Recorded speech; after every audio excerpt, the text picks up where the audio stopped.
Shalom, Bro and Sis. Selamat bergabung di ODP pada pagi hari ini. Hari ini saya ingin membagikan tentang ketidaktaatan Raja Saul ya. Dan apa yang bisa kita pelajari dari kisah ini dan bagaimana kisah ini juga bisa membuat kita lebih baik pastinya. Nah, ayatnya dimulai dari 1 Samuel 13 ayat 8 sampai dengan 15 gitu. Jadi saya mulai dari ayat 8-nya. Di situ berkata, ia menunggu 7 hari lamanya, ini Raja Saul ya.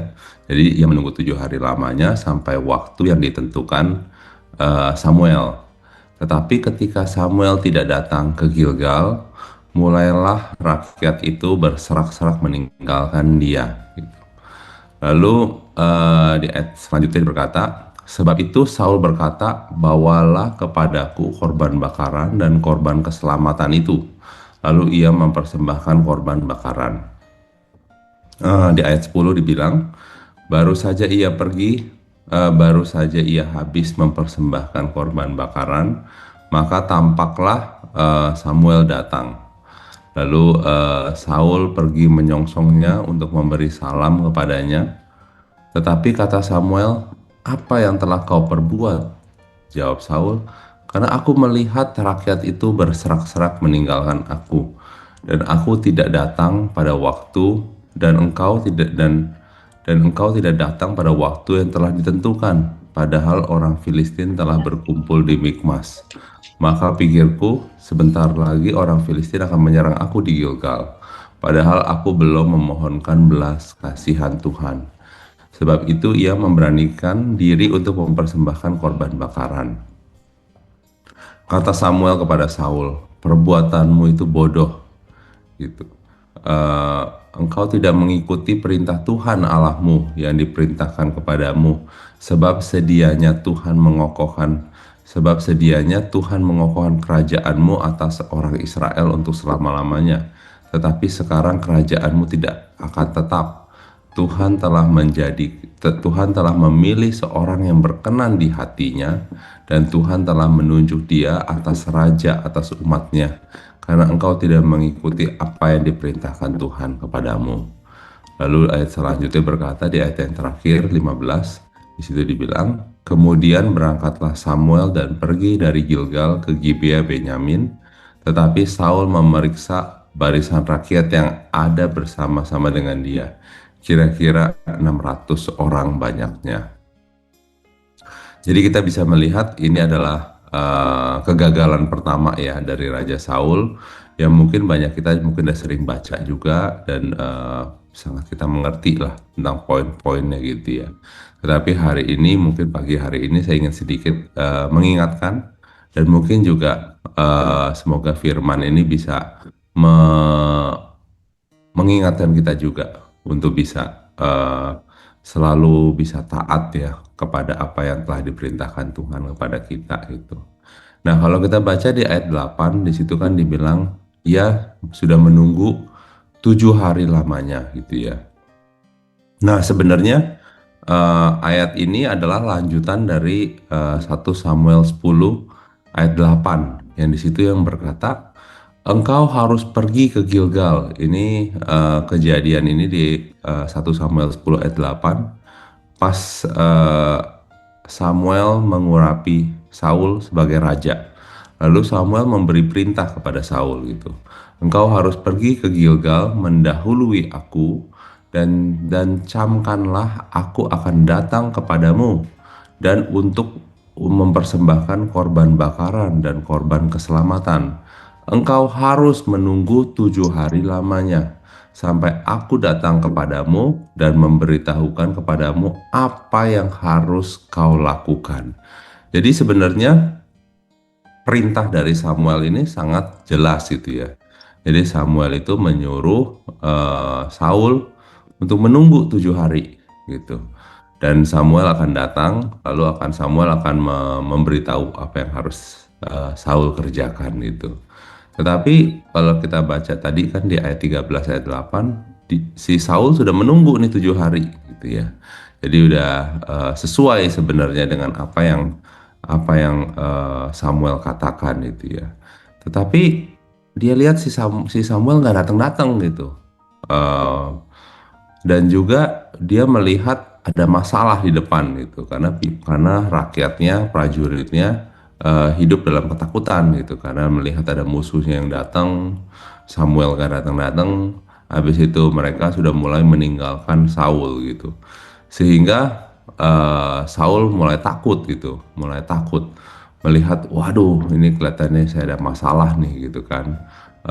Ada tekanan itu, ada tekanan, sehingga akhirnya si Saul tidak taat gitu, dia melanggar perintah dari Musa, perintah Musa bahwa sebagai seorang bukan seorang Lewi untuk mempersembahkan korban bakaran, dan juga dia melanggar perintahnya si Samuel gitu ya.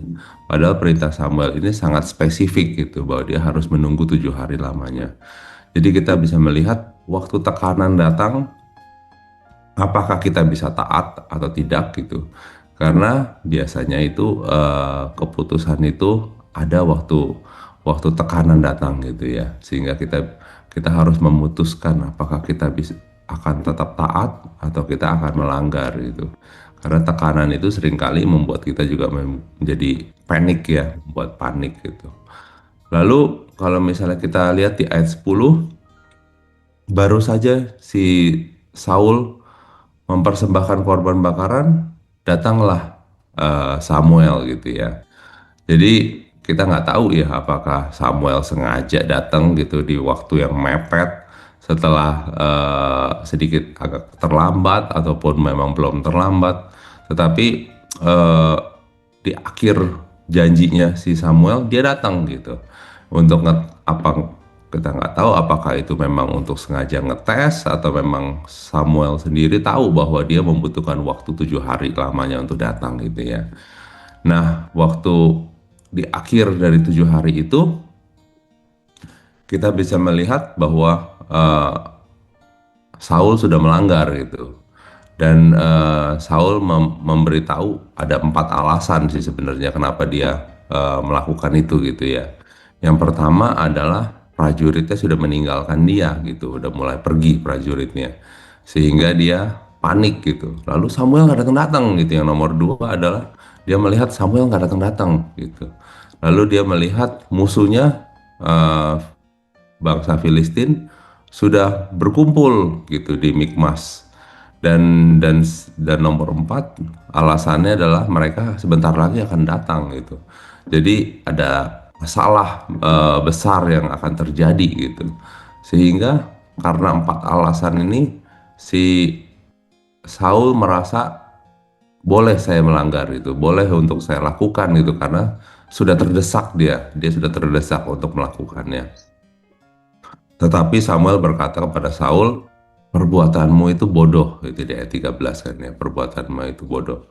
Sehingga Saul melanggar perintah Tuhan, melakukan dosa ya, karena melanggar perintah Tuhan yang sudah diperintahkan oleh Samuel gitu. Dan dampaknya adalah di ayat 14, dampaknya adalah kerajaannya tidak akan lanjut gitu. Dan sehingga Saul pun tidak akan mempertahankan dia punya tahta, tetapi tahta itu akan diberikan ke orang lain, orang yang memang sungguh-sungguh mencari apa yang Tuhan mau, dan itu adalah Daud kan ya, kita tahu ya bahwa uh, orang yang sungguh-sungguh mencari apa yang Tuhan mau. Nah, waktu di ayat 15 nih sebenarnya kita bisa melihat ya bahwa uh, kalau di ayat 2 kan kita tahu bahwa Saul ini punya tentara itu ada 3.000 orang gitu. Dan tetapi di ayat 15 hanya 600 saja yang sisa gitu. Jadi kita bisa melihat bahwa mayoritas memang tentaranya sudah pergi gitu. Jadi mungkin hanya sisa, kalau dari 600, 3.000 kan sebenarnya mungkin 20% doang yang sisa ya. Gitu. Jadi melihat hanya 20% doang yang sisa, ya panik lah gitu. eh, Saul panik gitu melihat kayak musuhnya begitu banyak, tentara dia hanya sisa 20%, sehingga dia terdesak gitu. Nah, makanya kita nggak tahu apakah memang, tetapi Tuhan seringkali memberikan pertolongan di waktu-waktu, udah di waktu akhir ya, gitu, di waktu kita terdesak, apakah kita akan taat gitu, apakah kita rumah yang dibangun di atas batu, atau kita adalah rumah yang dibangun di atas pasir. Nah, itu memang tesnya itu kan seringkali terjadi waktu badai datang ya. Jadi waktu badai datang, apakah kita bisa melakukan apa yang sesuai dengan perintah Tuhan, apa kita akan taat ataupun kita akan melanggar. Nah, mungkin semoga firman hari ini bisa mengingatkan kita untuk kita selalu kuat, terutama di waktu-waktu badai gitu, di waktu-waktu masalah datang, supaya kita bisa menjadi orang-orang yang setia, menjadi orang-orang yang taat, yang bisa diandalkan, yang bisa Tuhan pakai gitu, karena kita selalu mencari isi hatinya Tuhan, mencari apa yang Tuhan mau, mencari kehendaknya di atas kehendak kita, dan melakukannya apa yang Tuhan inginkan. Mari kita bersatu dalam doa. Bapa kami yang di surga, Bapa terima kasih ya Tuhan untuk firman-Mu Tuhan setiap hari. Firman-Mu itu adalah makanan Tuhan, adalah roti bagi kami Tuhan, daily bread ya Tuhan. Berikan kami firman-Mu setiap hari Tuhan, sehingga kami dapat bertumbuh di dalam Engkau. Kami dapat mengenal Engkau Tuhan sebagai seorang pribadi.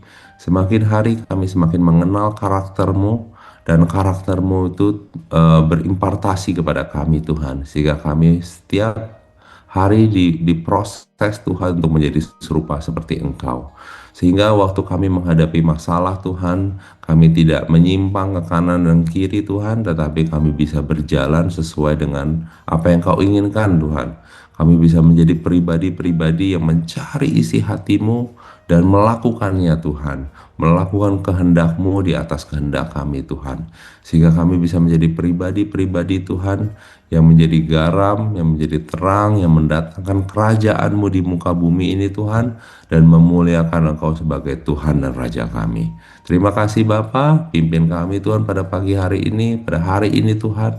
Semua aktivitas kami Engkau pimpin Tuhan, Engkau berjalan bersama-sama dengan kami Tuhan, sehingga kami dapat melakukan dengan kemenangan. Terima kasih Bapa, dalam nama Tuhan Yesus kami mengucap syukur. Amin.